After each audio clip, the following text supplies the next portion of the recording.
not admitted without parents or guardian.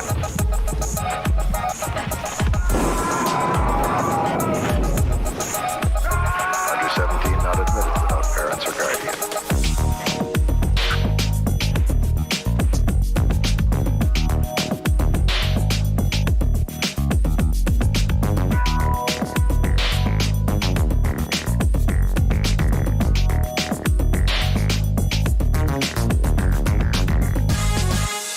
Under 17 not admitted without parents or guardian.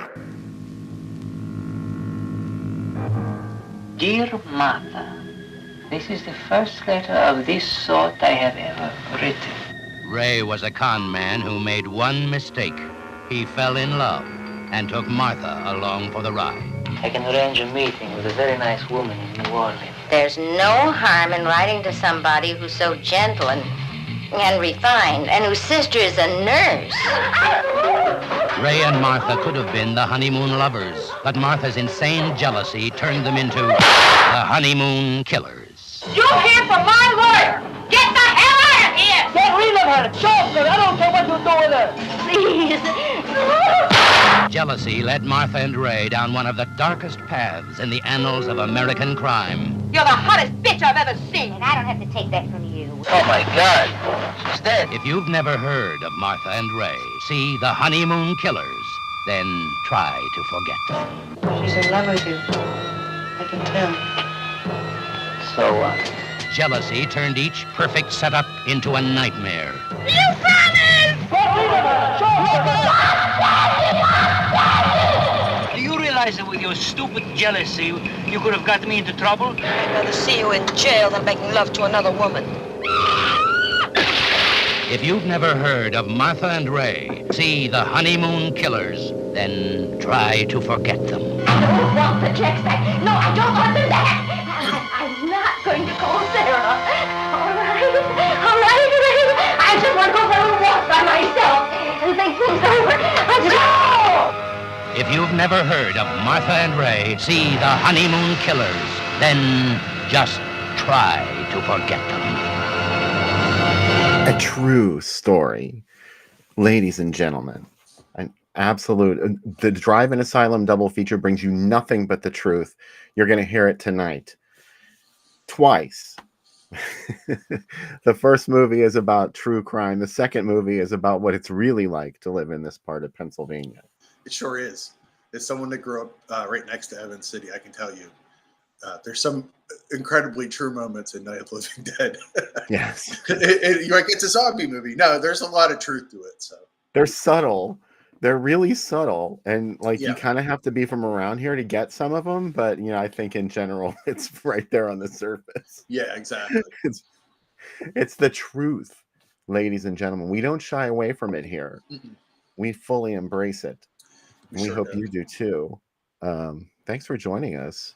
Yeah, welcome to another episode, a double black and white episode, which is super exciting. This is such a dream double feature for me. I gotta tell you, I don't know. Like, I've really always wanted to show these movies together in some capacity because I think that they are thematically or aesthetically anyway similar. Yeah, Not only because they're both black and white either. Like there are certain stylistic choices that both Romero and Leonard Castle make. And, you know, maybe it's just because they were both low budget films that it makes them look the same. Yeah. Maybe because they push the envelope with on-screen violence. Both of them do. and they're also not afraid to kill people that normally don't get killed in movies. Spoilers. But, Children. yeah, and also children rising up in the second one. So yeah, it's pretty exciting. It's funny because I think that anywhere else, I always wonder, and this is something we'll bring up later, I'm sure. Anywhere, if I grew up anywhere else, how would I feel about Night of the Living Dead? Would I like it even more? I don't know if that's possible. But it's just such a part of our lives here that it's just we accept it. The mall that we shopped at was Dawn of the Dead. Do you know what I mean? Like it's pretty awesome. It was meant to happen. Yeah. here. Yeah, and like it has to come from here, I guess, and that's what I love about it. But like honestly, in high school, Dawn was my favorite movie. I watched it, parts of it, almost every morning while I was getting ready, and like it was so important to me. And it's like it still is. It just amazes me that it all. Sometimes when you stop and think about it, like these films all happen like so close to our homes, and that's awesome. Like you can see where they happened. I came much later to the Honeymoon Killers, but you had recommended it to me, and you kept telling me how much you loved it. And yeah, I wish I had seen it earlier when I was a kid, or young, in my 20s. Maybe I would have been able to appreciate it. I love the cover of the Criterion release, where it's just all personal ads, and their ads are all circled. I think that's a really cool concept. And this really feels way early for like. It's still, you could make this movie and have it be about internet personals today. Do you know what I mean? Well, yeah, now this is the original catfishing. Yeah. I guess. Hey, by the way, that graphic on the screen was Fredel and Ray's book, Hellbent for Hollywood, is #1 in 3 different categories on Amazon. And of course, Fred was on the program last week. thanks very much Mhm. for being on our show, Fred Olin Ray. Go buy his book, man. It's doing great. Yeah. I'm excited to get my copy. Me too. I Um, heard somebody. I read somebody say, "I just wish it had been longer," and it was long. And but I could have read like 3 of these books, and I'm like, wow, that's exactly what I want. Like I want the end. I want these stories. You know, more of what we got to talk to him about. So that's what I'm really looking forward to. oh yeah.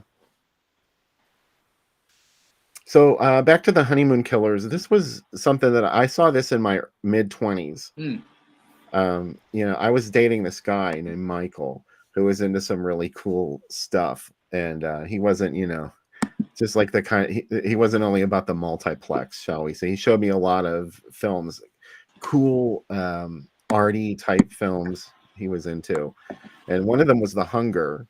He's the first one that showed me The Hunger. Oh wow, this is a formative relationship. I know. It lasted all of like 3 months, I think. Sometimes formative relationships don't have to last forever.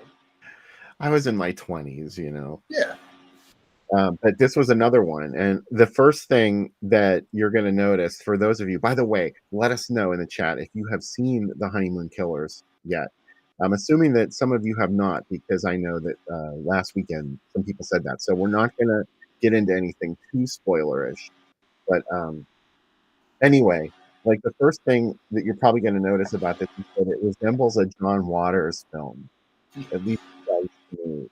It's not quite as roughshod as a Waters film is, and you know that's really kind of not by much, but it's a lot artier than a John Waters film is. It looks really good for being a low budget black and white film. There's a lot of stylistic choices in that Waters and Glenn Milstead made in creating Divine, in the embodiment really of Shirley Stoller in this film. Reminds me a lot of Divine, especially if you've seen Multiple Maniacs, which is Waters' film right before Pink Flamingos. It was also in black and white. And Divine, you know, just had that look that Shirley Stoller has in this film. You can't tell me they weren't at least sort of channeling her. Yeah. I think it's really interesting that its director never did another movie, despite literally feeling like he went all in on this one, doing research, writing it. He was mostly known for music, correct, and not being a director or writer. This was his one and done.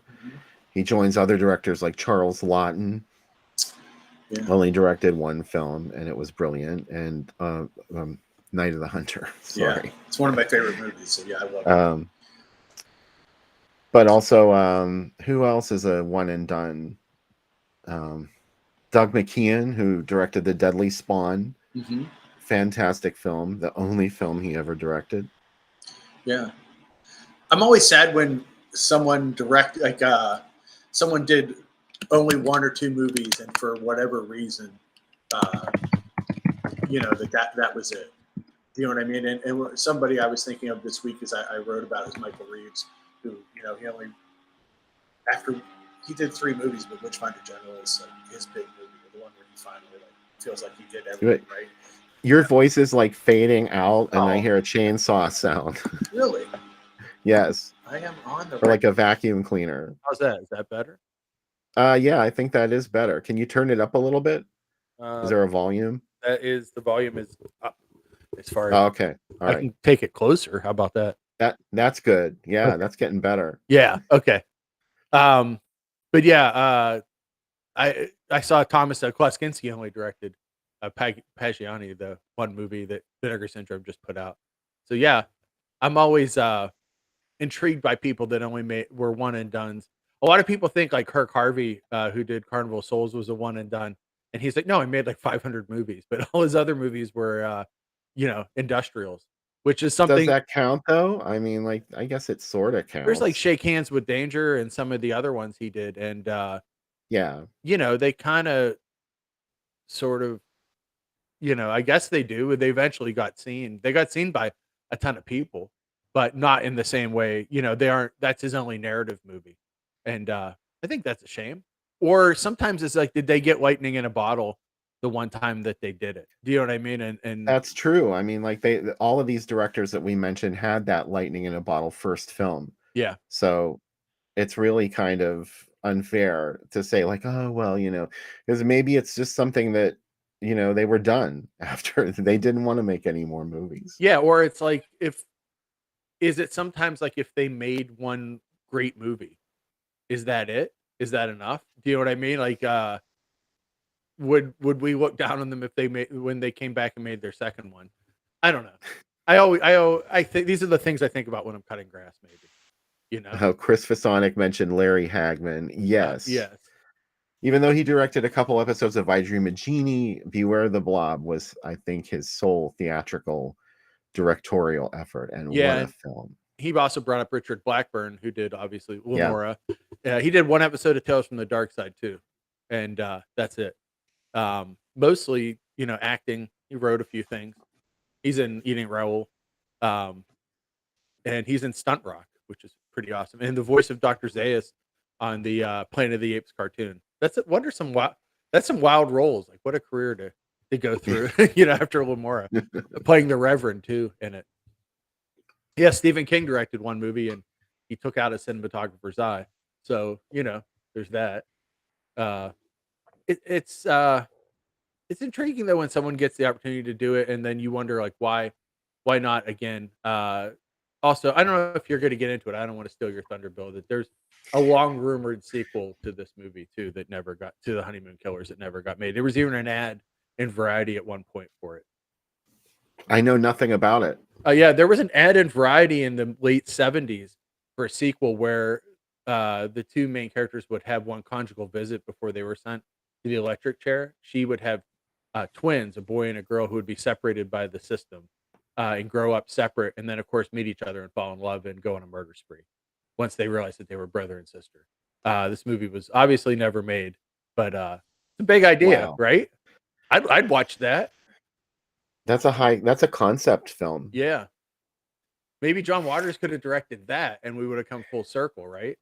That is something that he could have taken on. The sequel to Pink Flamingos had an incestuous relationship in it too. Well, so did the first one, but Divine and her son have a baby in the sequel to Pink Flamingos. Oh, my friend would have walked out of the theater again like he did the first time he saw it. Well, he's 8 years old by the time the movie takes place. Oh boy. But it's interesting too that like this movie didn't do well in theaters and it's a movie that people had to find. I think versus like I was trying to think like what is the tie beyond being black and white in movies that you love and like what other ties there are. And it's funny because like The Honeymoon Killers isn't a movie that's easy to find. And I was thinking when VHS first came out, when everybody bought their first VCRs, everybody had Night of the Living Dead because it was, the copyright thing. It's one of the first movies we bought. I think we had a Good Times one or something. But do you remember that first wave of VHS movies where like these are actually affordable? They were $12.99 or something. Do you know what I mean? And Night was really cheap. Yeah, it was always like cheap VHS labels that put it out because it was free for them. Yeah, but I think it's funny for a movie that they're both in the Criterion Collection now, and it's like it's funny for a movie that is so important. We'll get into it in the second segment, but Night of the Living Dead is so accessible versus like the first movie is maybe a little less accessible, but by no means a negative on its quality. No, that's the funny thing is that this really was not as big of a hit as it should have been. Well, I don't know if I want to say hit, but more people should have seen this movie. And I feel like people did not see this movie because I didn't until I was, like I said, I was already in my mid-20s. This movie came out in 1970. Mm-hmm. Even though it was conceived and filmed around the time of Night of the Living Dead. Yeah. Although it just didn't get released. There was where are my notes? If only I had typed all this stuff out. American International Pictures was going to put this movie out. Mm-hmm. They were the first ones to make an agreement to distribute this movie, but apparently they balked for some reason. There are differing accounts of what happened.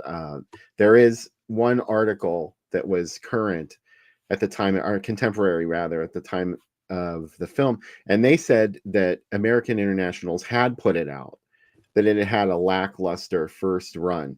That is a lie. Yeah, I've heard that too, that it had like a quick release before It did being dropped. not. Yeah, that's what I'm thinking. It did not. Don't believe everything you read.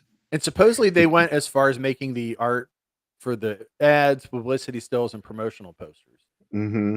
And then, but no, and then I don't know. Again, I would like to see it if they made it. Wikipedia claims February 4th, 1970, and it's Cinerama released it. I'm sure you'll find you have the ads to show us, so we'll see. Yeah, that is correct. Yeah. That is when Cinerama picked it up after AIP passed on it, I guess. Decided they weren't going to do anything with it. Yeah. By the way, very special thanks to Leaf Yonker for sponsoring this week's episode. Thank you, Leaf. And if you would like to sponsor an episode of the Drive-In Asylum double feature or late movie, whichever one it is, we'll put your name in lights in the credits. It's very exciting. Thanks, Leaf. So there you go. Just PayPal us a small donation, any dollar value. It can be a single digit number. It's fine. groovydoom@gmail.com is the PayPal address that you want to use. And we'll thank you very much. Thank you. There's a quote that I saved from the Criterion DVD liner notes, Bill, by Gary Giddens. And it totally ties into the show as the perfect product of the same anxious, permissive age that produced John Waters' Night of the Living Dead and Blaxploitation. So is The Honeymoon Killers. It holds up just as well with a weirdly timeless love story with a body count. So see, they other critics have put it directly within, and Truffaut claimed that it was his favorite American film. That feels like one of those Hitchcock talking about Dario Argento things, but maybe.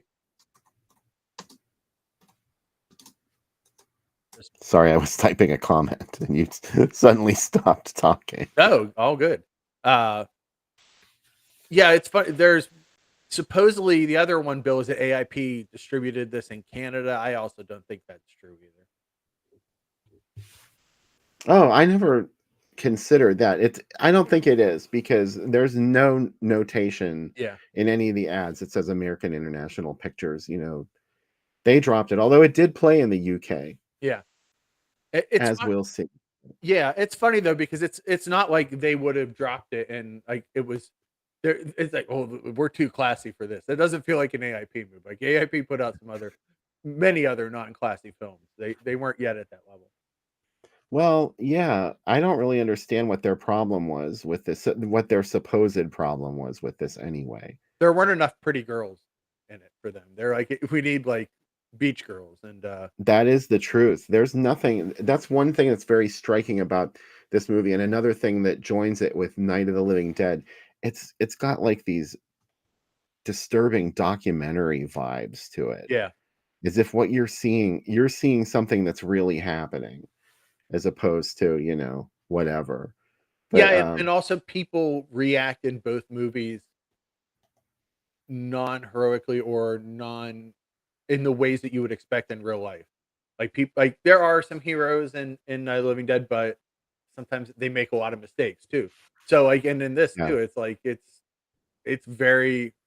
close to much closer to real life than a Hollywood film. Yeah, I agree. It's not, although it's not full of beautiful people. Mm-hmm. Neither movie is. They're not, like, although I will say that Shirley Stoller is absolutely beautiful in The Honeymoon Killers. I think she's the one exception. It's funny because a lot of like the point of the movie is that she's not attractive, and that's how and it's like, but I guess maybe beauty standards have changed enough, and maybe she's punk rock in this before punk rock exists. You know what I mean? You think so? Yeah, I think she's totally her own creature and her own character. Well, yeah, that's true. Yeah, and she like owns herself in it, and versus if she was a beautiful person in this, it would not be as good. You know what I mean? Like there's a longing for her for a relationship, and I think she understands that, and it's easy to prey upon people.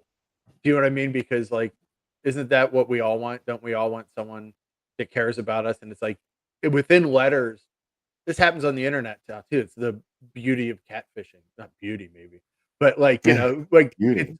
it's someone saying exactly what you want. And your mind kind of fills in the details otherwise because we're all looking for that perfect love. And when you think someone's saying all the things that you want, you're like, I want this to happen.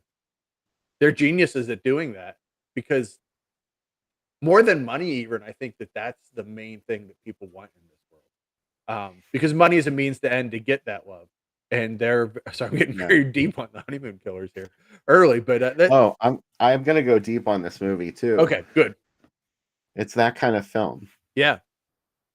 It's got a great cast too. Tony Lubianco. This is his second movie, which is pretty awesome. He made his film debut in The Sex Perils of Paulette in 1965, but probably the movie that made him a big deal is The French Connection.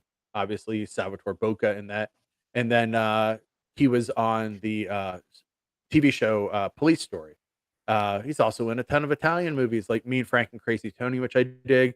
But for folks here, I think we'd probably say God Told Me To would be his big movie. That's probably my favorite movie of his. My favorite movie of his would be this one. Yeah. Oh wow. And then he's also in another wild Italian movie, La Grantella da Silencio, AIDS, a movie, kind of jolly movie about the AIDS crisis. It came out in '94, maybe a little late, but yeah. But he had roles all the way up until 2022. He was still acting in movies and just died last year, unfortunately. But also a great stage actor. Won some New York Emmys. Won one Tony a Tony nomination for A View from the Bridge, and won some critic awards for that. So he was still an actor's actor until the end. So Did you say he died last year? Because he I just thought died a couple months ago. 2024. Sorry, I've lost track of what year Oh. it is. I thought it was 2025. It is 2024. Yeah. Yeah. Oh, yeah. June 11th. Yeah, he just died a few weeks ago. Yeah. Yeah, and then obviously Shirley Stoller. I just realized it's funny when you're like, oh, that's what she's in. She's Mrs. Steve on Pee Wee's Playhouse. How could Right. Yeah. how could I forget that? That's probably how everybody knows her. Yeah, and she's in You- Lena Wertmiller's Seven Beauties too, which is a wild for an Italian movie about a concentration camp to get nominated for multiple Oscars. But it was Yeah. for best foreign language film of '76, best director, the first woman to be nominated for it, and best original screenplay. And Giancarlo Gianni was nominated for best actor for that. She was Jewish and she played a Nazi commandant in that film. Yeah, that's fun. She was also on two soap operas, Edge of Night and One Life to Live, as well. But this is her first movie, and then we talked about Clute last week. She's in Clute, is her second movie after this.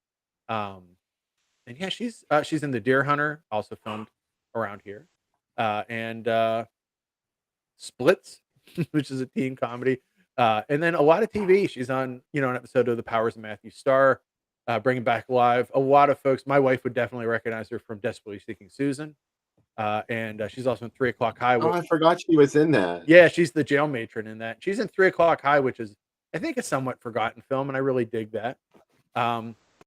And she's in Frankenhooker. She's the bartender in Frankenhooker. Oh, right. Yeah. And she's in Grumpier Old Men. She's an organist at a wedding in that. She just briefly shows up. But yeah, she did a lot of stuff in her career. Tim Lucas believes that she was also Shirley Kilpatrick, who was in The Astounding She-Monster, and she changed her name after making that. Not sure if that's true or not. But what if it were? I choose to believe it. Yes, if she was The Astounding She-Monster, maybe. So that would be awesome if true. A movie that has a great poster. Vince, why did you just randomly name Klaus Larson in the chat? The leather strip himself. So anyway, where were we? We're talking about Shirley Stoller and Shirley Stoller. Yeah, and everyone else in this cast. There's Doris Roberts is in it. Yes, that's we had to mention her. Yeah, much later, had a very late in her career bit of fame. Another Oh yeah. another soap opera actress, Marilyn Criss, who was Wanda Webb Bullock on One Life to Live, uh, and Mary Jane Higby, who is she was an old time radio actress, and Yeah, she had a really big career in yeah, radio. She was on several radio soap operas, like in the early days of radio. yeah, she was on a show called When a Girl Marries for 18 years. She's the best victim in this movie. Yeah, I think she is, because she's the one that's fleshed out the most. I think they spend a lot of time with her and they go through a lot with this victim. And I'm sure everybody knows the premise of the film by now, but she's probably the one that you're going to remember. And somebody mentioned in the cast earlier that all the victims seem to kind of deserve it. mm-hmm. That is kind of true. The way that the film plays with that is that they all have some kind of quality where you're like, oh, come on, like why are you letting these people manipulate you like this and you don't even know it? And yet, how similar is it to those catfish stories that you alluded to earlier? Is like there's women who were like cheated out of I saw a TV program about it. A woman, she got like millions of dollars in an insurance claim when her husband passed away. And some guy in Nigeria was texting her pretending to be this person, and she gave almost all that money to him. And I was like, it could happen. It happens on a much smaller scale here. My mom gets nonstop phone calls for people trying to do different things. The other person is in this, one of the matrons, and it's Elsa Raven, and she is probably most famous for being the clock tower lady in Back to the Future. That's the one running around screaming, "Save the clock tower" in the beginning. She's also was on the sitcom Amen, and she was Ken Wall's mom on Wise Guy. So another person that had a career that lasted a long time and got to do a lot of different things. So and Barbara Kaysen was the other one. Again, another character actress.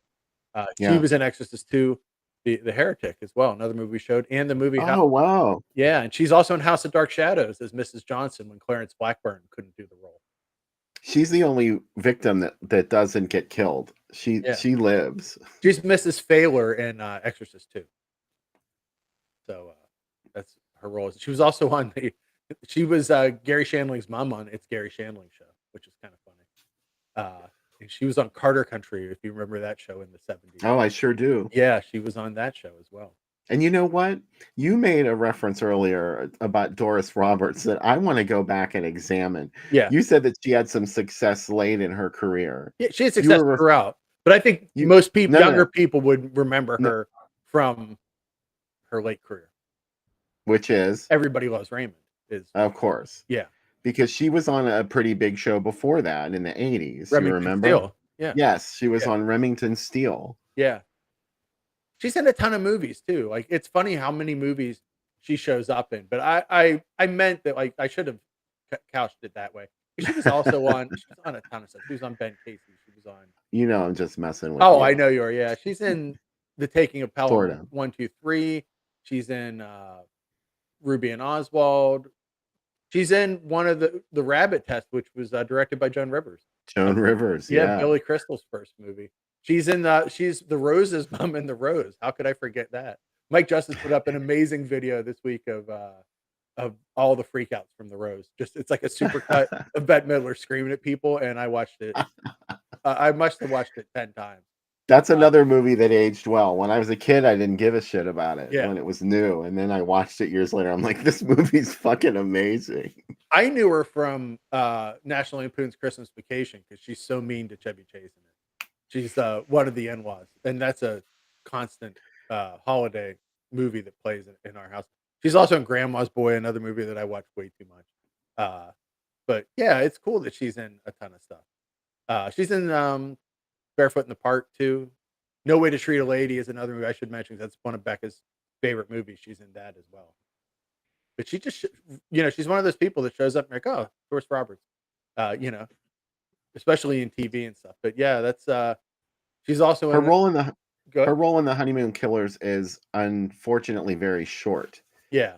She only has a couple of scenes, but she chews it up in every scene she's in, and she's kind of, she's a scene stealer.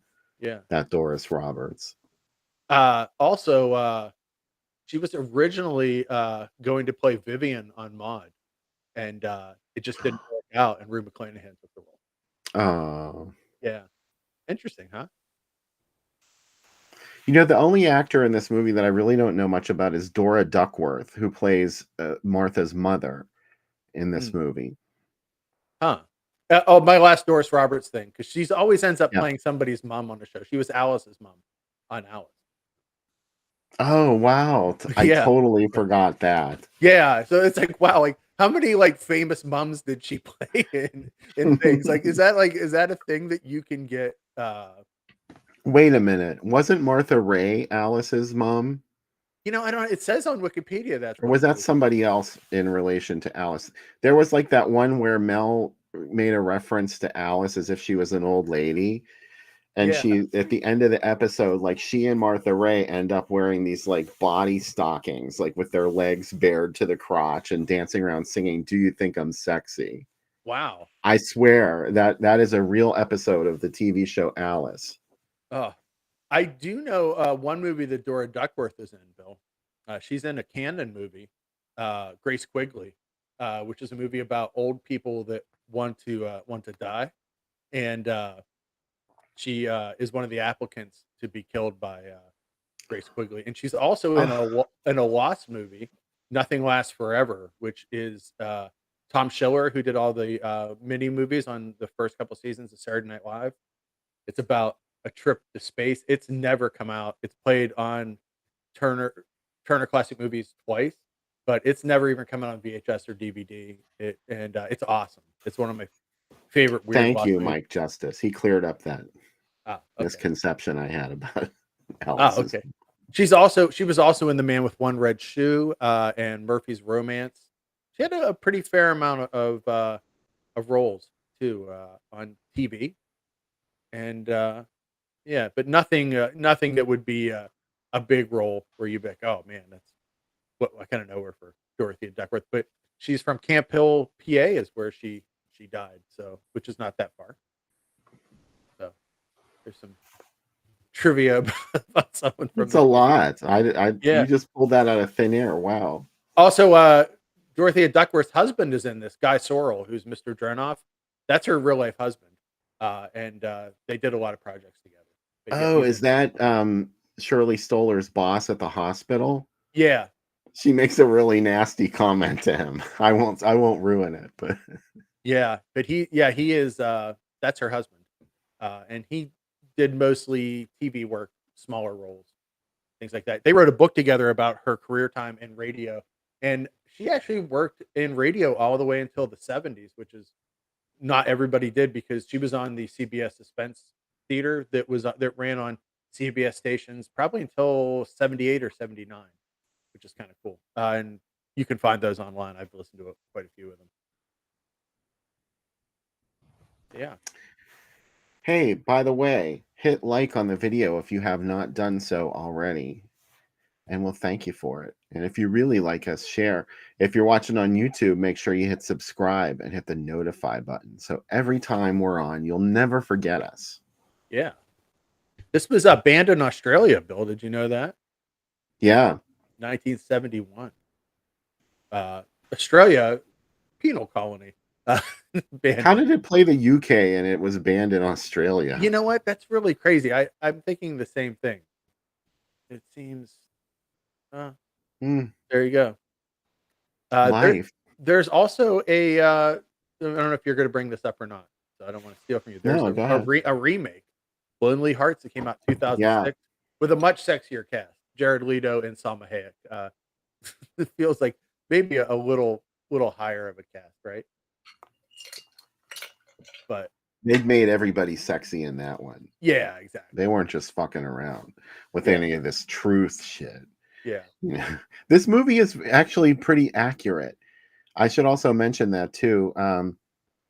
There are a couple of ways where it's completely inaccurate. Mostly, there's one victim in it that is not from the real life case. It's the one played by Barbara Kaysen. She's just fabricated for the film.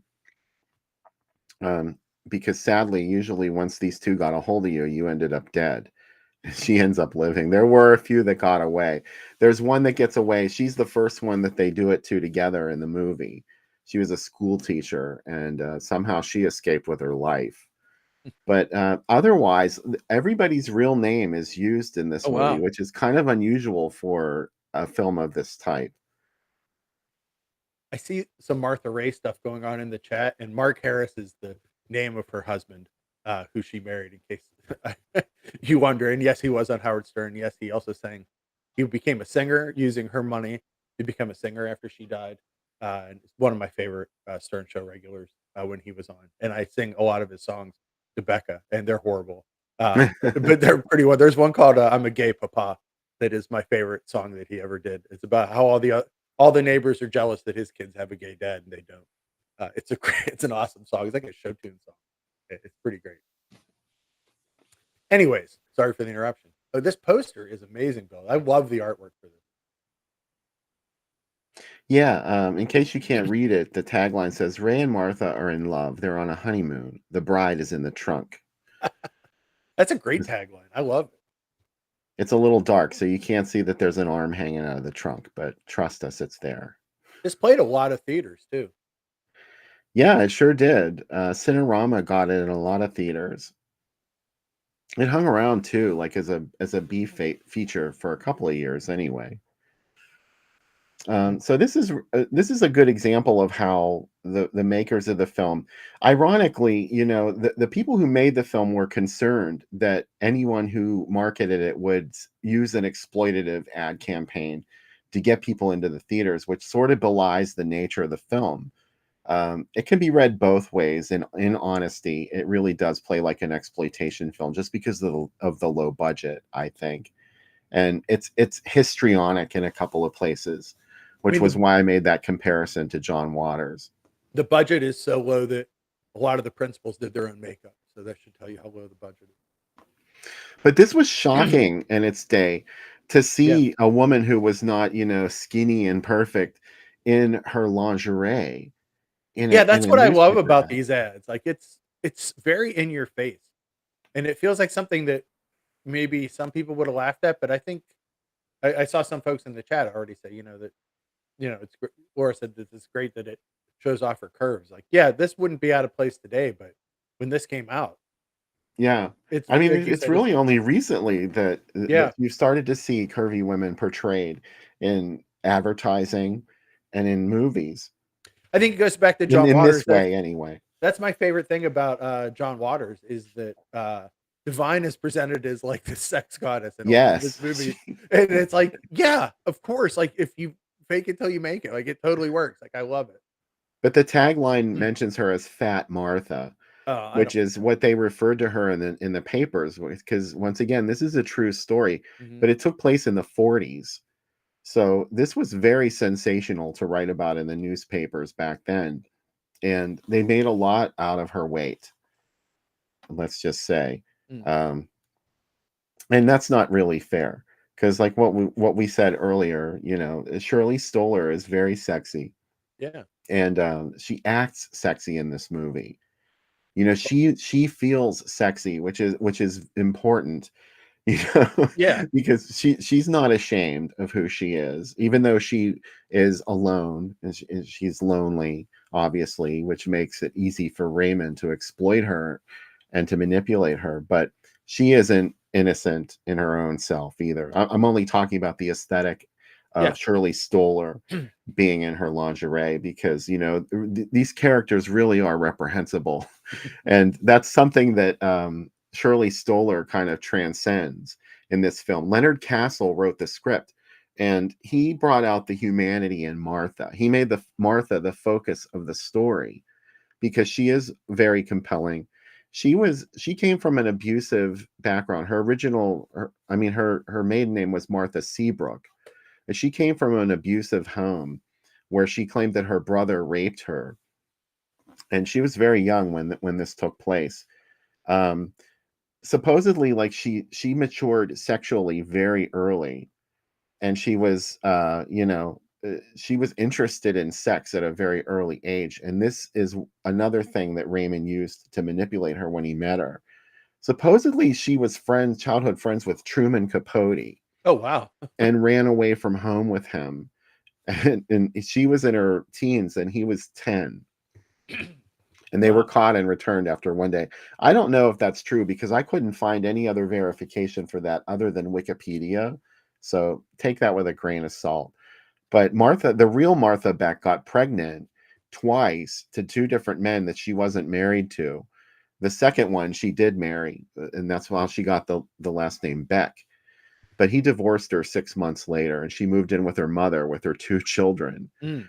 So, she was in a bad place, and that's when she got hired as a nurse in a children's hospital, but she otherwise, before that, when she moved, she was unemployed, and she became obsessed with movie magazines, and she was just all about reading these magazines and reading about this perfect, I forget which way I'm going, reading about these perfect relationships, one that she desperately wanted to have. And all these perfect relationships were invented by publicists. Right. You know what I mean? To cover up the real relationships that people are having. It was probably as bad as what she had. Yeah. I mean, the reality of Hollywood. Yeah. We don't, I mean, yes, we have TMZ and stuff, but we don't have anything like confidential or, these magazines today. I love this ad too that kind of combines multiple stuff. Wow. Well, that's a great double feature. If he hollers, let him go. Yeah, this is wow. Dana Winter from Invasion of the Body Snatchers. Yeah. I love this the whole look of this ad, Bill, is great.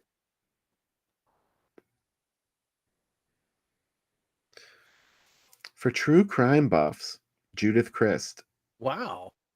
TV Guide's lead critic. Yeah. True crime is not a thing from 2024. It existed all the way back here in 1970. Yeah, Judith Christ, she liked good movies every once in a while. Yeah. There were some she didn't. She wrote a bad review of Phantasm in the TV Guide book, but she's probably the critic that I read the most as a kid because she had all her capsule reviews. That's when you knew, we talked about it before. That's when you knew a movie was a big deal in TV Guide, when it was a capsule review. Oh yeah. Close up. Yeah. You were getting like, oh, I probably should watch this. Beth claims that Judith Christ dated Jamie Gillis. I know. Yeah. There's a lot of scandal happening. I love this chat tonight. Yeah, this is wonderful. Wow. Oh, this ad, Bill. This is I'm sure you were like just gasped when you saw it. Yeah. The bird. I hadn't really seen one that was arranged like this. Like these images are used in most of the different ad mats, but this one is pretty exciting. It's like almost a comic book ad with the burst and the way things are popped out and stuff. I love it. It's really well designed too. Like that art just fits in just right. But again, it's very exploitative, and it's not. But it is accurate. This is an exploitation film in a certain way, but there's more to it than just that. Yeah, I think I've written about it before, but there's a very fine line between art house and grindhouse, and really depends on where a movie plays. John Waters is one of the directors that best exemplifies that. You know what I mean? Like you could look at it as like transgressive art, or you could look at it as a movie that is playing in grindhouses to get people off. Either way, it's a success. So and I think it's hard for this to be a classy movie and a non-grindhouse movie, if that makes sense. But we love it regardless. I do love this film. This is definitely like, one of my favorite movies, I have to say. Yeah. So is Night of the Living Dead. I'm so excited that we're watching both of those tonight. I am too. It feels like I should maybe watch Night of the Living Dead more often than I do. I saw it at Yeah. Riff Tracks live thing, and it was a bad experience for me because I don't think it's a movie that needs riffed over. Oh no. And it's like, Oh yeah, and but yeah, no we'll get comment. into that whenever we get to Night of the Living Dead. No We comment. both have a lot to say. Yeah, no comment. David Gregory is a honeymoon killer virgin. Congratulations. Oh, right on. Yeah, so that'll be good. Excited for you guys to see it. Yeah, I missed it. A couple other people said that they hadn't seen it, but I forget who it was. So sorry. My eyes are getting so bad in my old age. Mine are very dry from my basement expedition today. So. You were covered in asbestos, I was, yeah. Sam Panico. The basement renovation continues. Before they came to put in the drain next week, we had to pop out asbestos tile. Becky did not post.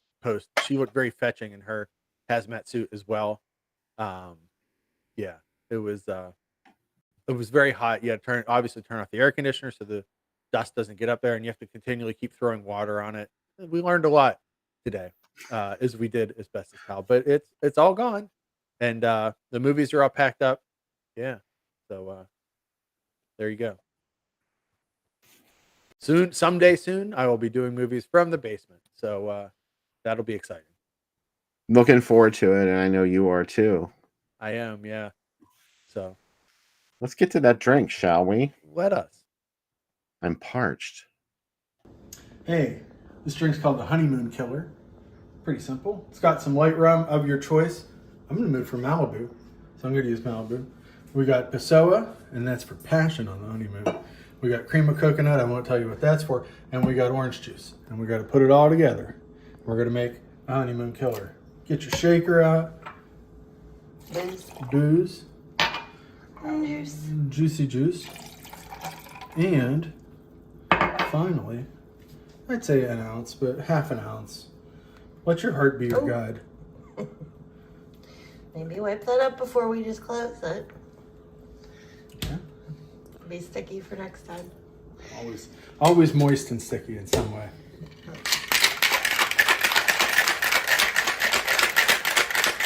There we go. Can I get it off? That's the question. Man, this is one strong honeymoon. Look at that. The beautiful tropical honeymoon killer. Pazuzu, enjoy it. This movie is black and white, but this drink certainly isn't. Oh boy. Sounds like a creamsicle. I like it. Pazuzu. This did not air on the CBS late movie. I just looked up my big list of CBS late movie films. But it could have. Feels like it maybe should have. Yeah, I don't know. I'm sure this did play on TV, but I don't remember seeing it on TV. No. Jeff Jordan said the first time he saw it was in your living room. How about that? I've showed Jeffrey a lot of my favorite movies, and he's been so patient. Yeah. I show people my favorite ones, and they're like, oh, yeah.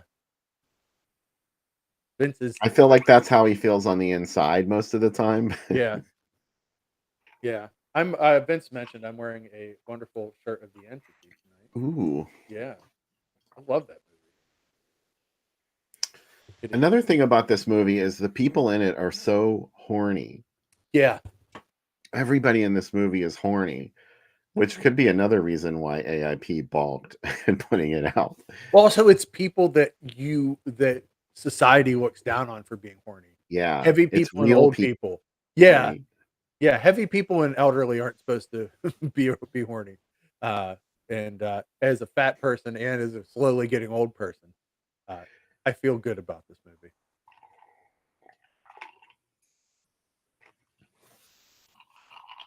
I'm getting in my 50s here. I'm going to be 52 in a couple weeks, Bill. I'm a couple years older than you, so watch it. Yeah, but you look better, so, you know. I don't think that's true. I think it's true. Dustin said he doesn't announce when he's moist and sticky. This is an inside joke because Becca says that I am constantly some level of wet because I don't dry my hands. I just wipe them on myself. So every time she comes to give me a hug, she's like, "Why are you wet?" I'm like a child, really. I'm like a small child. Or Cubby and I have a lot in common. We're always kind of like sticky, smelly, gross. Yeah. I can't wipe my hands on my pants. I admit that I Oh, did that probably pretty late in life, but yeah. that's only in an emergency. Like if you can't find any, sometimes you're in those situations where it's just like, you know what, fuck it. But I tried to convince Becca that my pants are antibacterial. So like when I lay my hands on them, I'm actually there's germ killing properties. This did not she did not believe my bullshit. She never believes any of my bullshit. Uh, Dustin says we're beautiful. Now oh, I feel like we were trolling for remarks. yeah, we were not. Thank you, Dustin. So Yeah. are you. So I'm very excited about the second drink tonight. It's a total Yinzer drink. It's very Oh, really? Yeah. it's a very Pittsburgh. I'm teetotaling on the first segment Yeah. because I am going to make that second drink. And Yeah. I don't want to be totally wasted. So I feel so like there is a ingredient in the second drink that is a Pittsburgh ingredient. You can just use any tea.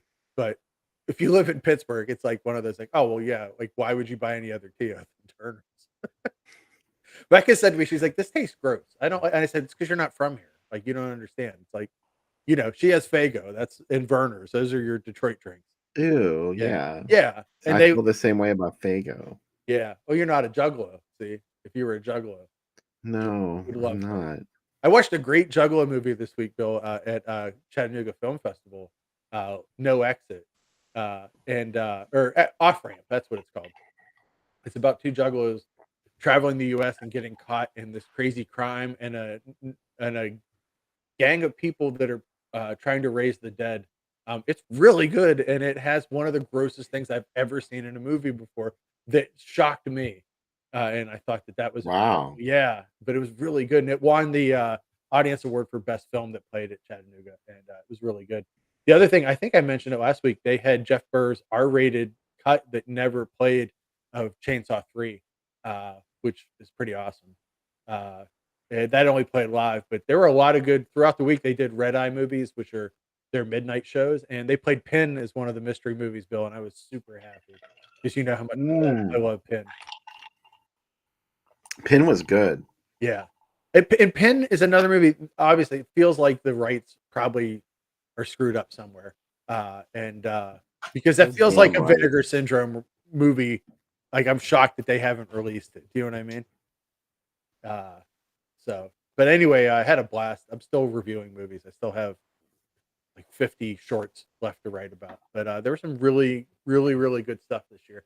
That's one of my favorite festivals. And this year they added a Roku channel for it, which was awesome because I didn't have to watch stuff on small screens. I could play it on my TV. So that was a lot of fun. They also had the Toei animated this studio in Japan got the rights to make 4 Marvel movies in the 70s, and Tomb of Dracula, based on the comic book, is one of the movies they made, and it's awesome because it's like 50 issues of Tomb of Dracula in a movie, and they played that as well, and they played Zardoz, which is another good midnight movie, I think. Tomb of Dracula, I could not get into that when I was a kid. And, And I wanted to so bad because I was crazy about Dracula. yeah, Like, oh my God, it's a Dracula comic book. And I read it and I was like, this is stupid. oh, I loved it. Blade, that's where Blade comes from. I know. Yeah, I loved it after it. What do you call it? Dracula fought the X-Men, which is pretty great. And Storm, he was in love with Storm and Wondermaker, the queen of the vampires. There was one Dracula comic. And again, I have so many comic books that I can remember from when I was a kid. I think it was Vampirella. Mm. It was an issue of Vampirella, and there was a comic in it of Dracula. It was the movie Laura. Mm. If you've ever seen Laura, it was sort of like like a riff on Laura, except with vampires, and Oh, wow. it involved Dracula, and it wasn't like all that in depth. It was just a comic. I an love episode. But I love Vampirella, who was created by Forrest Ackerman. I have a big thing. I love Warren's comics. Creepy and Eerie frightened me so bad as a kid because they were. I'm sure if I read them today, but they felt like they were for grown-ups. You know what I mean? And they had like stuff that didn't happen in the color comics.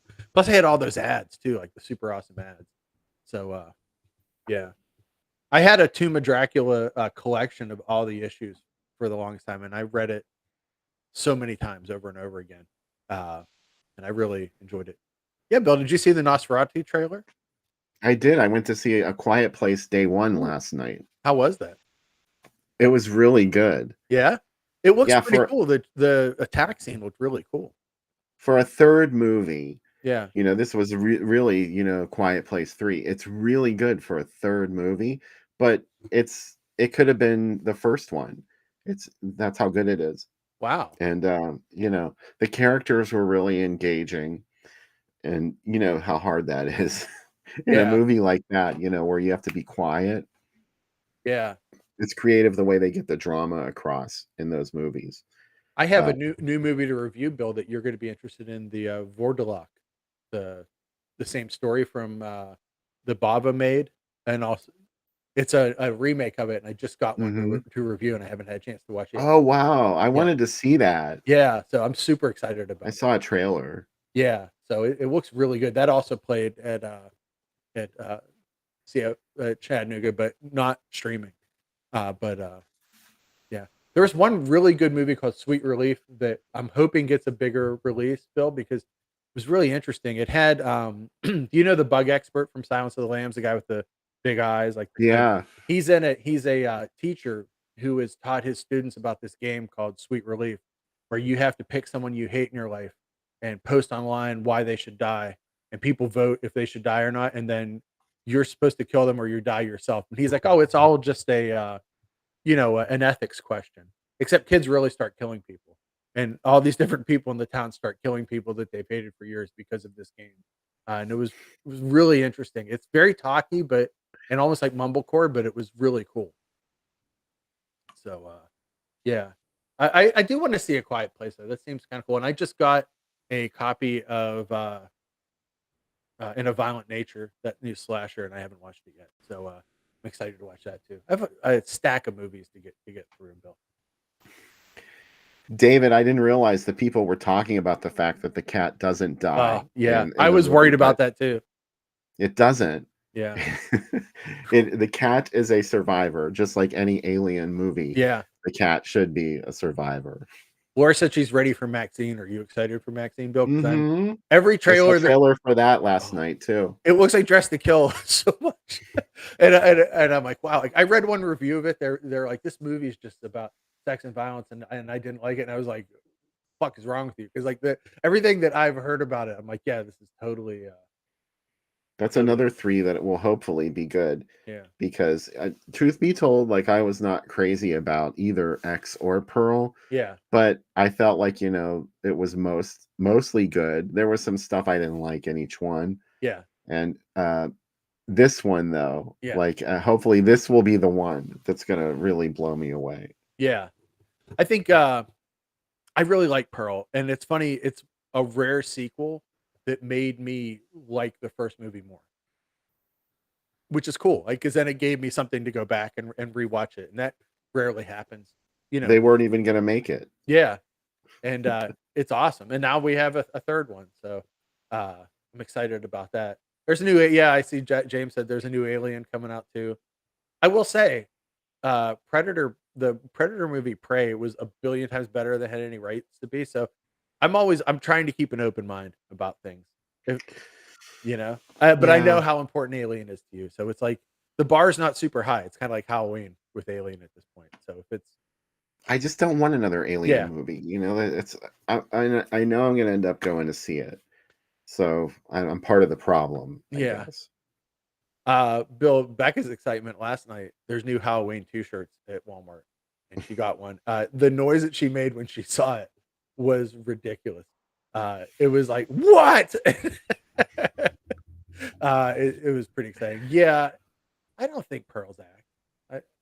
I don't know. It's not, but I like saying that it Yeah, is. that's a good statement though. It's a That would be remake of Axe. yeah. Uh, I think I do like House of the Devil a lot, so I'm gonna give. I see David said he hasn't blown away, but House of the Devil like wins him points with me, so it's like I'm willing to give him points see anything Yeah. he does, you know? House of the Devil, I loved. Yeah. That was like a slam dunk for me. Yeah. And so far, it's the best movie that Ty West made, and only in my opinion. I like it But way what do I better than know? anything else he's done so far. But it's hard to top, right? Because it has so many of the things that we love in movies. Like it feels like Yeah. a 70s movie right off, like with that opening title card. You're like, yeah, this is what we want. Anyways, Honeymoon Killers. Oh, we should probably slight tease the next week's movies. We have a special guest. We can't say that. We can't say Yes. who, but we have a special guest. Yes, there is going to be a very special guest on next week's episode. It's an actress, and she's in both of the movies that we're going to be watching next week, one of which is a movie that Sam and I talk about constantly on this program. It's amazing that we haven't done it yet, but we have not. I went and looked because I was like, I had my own, what do you call it? Mandela effect. I Mandela'd myself. I'm like, Yeah. surely we've shown this movie. And no, we haven't. And I'm like, how didn't we show this? What is wrong with us? So yeah, I'm super jazzed about that and excited. We're gonna have in our world someone pretty cool to have on. You know, it's pretty Yeah. exciting. We're so super stoked that she's going to do the show, and I guess we'll tell you on the next segment. We sure will. And we usually tease it out until the end, but I don't think I'm going to be able to hold back. Yeah, because it's pretty exciting. This But is a for very now. very exciting week though, Bill, because these are two of your favorite movies, and obviously I'm excited because I don't feel like a lot of times Pittsburghers get featured in the national releases of Night of the Living Dead to talk about what it means to them. So I'm excited to talk about that as someone that grew up with this movie in my life from the day I was born. You know. So Yeah, that's absolutely true. Like I could talk about this movie. Like I joked about with you before we went live that I could do this show on my own, and I'm Yeah. sure you could too. Yeah. Because there's so much to say, especially about Night. So I know it's been talked to death. That was one of the reasons that I never wanted to do that movie on this show, to be Yeah. honest, because everybody has talked about Night of the Living Dead. Mhm. So get ready. It's going to be us that are going to be talking about it too. So you're Yeah. going to love it. Yeah, but you know what? It is. Joe Bob said it. I just got the pictures in Facebook memories. 5 years ago, Joe Bob was here, and that's the first thing he said. He's like, "I'm in the home of, the birth of modern horror is right here." And I thought, yeah, you're right. Like everything about what we love about modern horror movies starts with Night, at least in my opinion. Like Night and boy, everything's different after it, you know? So many movies were inspired by it, and people are like, well, that's why we made ours, because we saw that they made this on a budget. And it's not, it's kind of breaking free. I'm already talking about Night before we start, but it's kind of breaking out know. of these 50s sci-fi that's very non-gory and, like nuclear monsters, which are fine. I love those movies. But Night is dirty and gross and guts get eaten, and there's a lot that happens. So anyways, Dustin, we're watching Honeymoon Killers on YouTube. Sorry, I neglected to post the links. I just posted the link on Groovy Doom to the Honeymoon Killers on YouTube.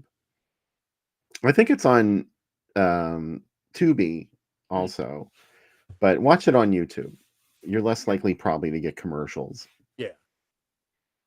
So let us know what you think of Honeymoon Killers, and we will Yeah. love it Come up. back afterwards, and we'll have lots more to say as promised, and we'll get ready to watch.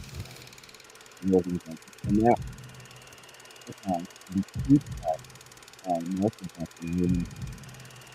the Honeymoon Killers.